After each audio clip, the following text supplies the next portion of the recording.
Basicamente, cada SkyHydrant ida hanesang os filtro ida. No hanesang filtro hotu se hetang bloqueado hone tempo. Atu continua halane operação, ita precisa hamos lorong no hamos químico semana ida dala ida. Fase dahulu katu hamos maka taka válvula outlet, hamate válvula inlet,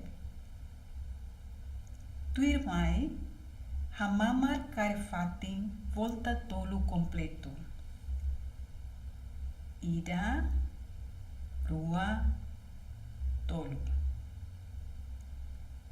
Depois itabele muda carfating bakotuk no baweng makas. Saída mak ida ne halo, mak nia muda membrana ya SkyHydrant larang, no hahu fase foer sai husi membrana. Ita precisa halo ida ne baia minuto toma. Atu assegura katak, ita bele a possibilidade retam foer para cli husi membrana.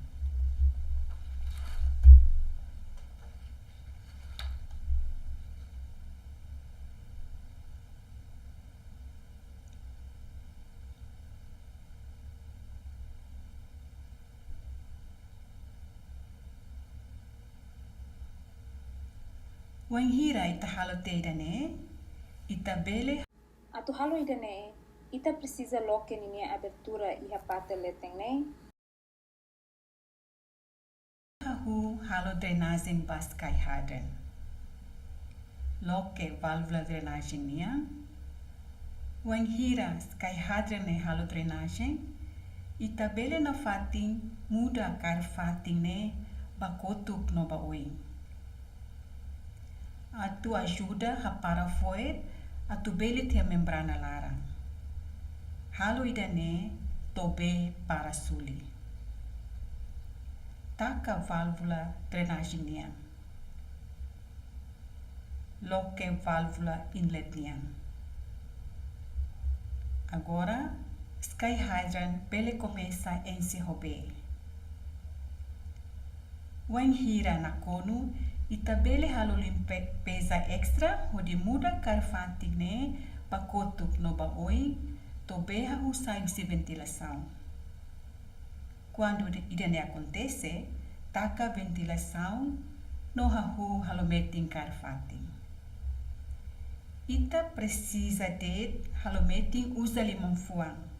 Ita hare hau usa de limão fuang ida atu assegura kata hau la aperta meting lio.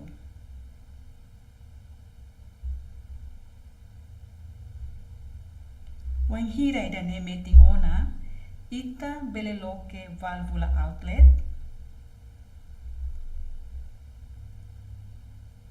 no SkyHydrant bele funciona falhona.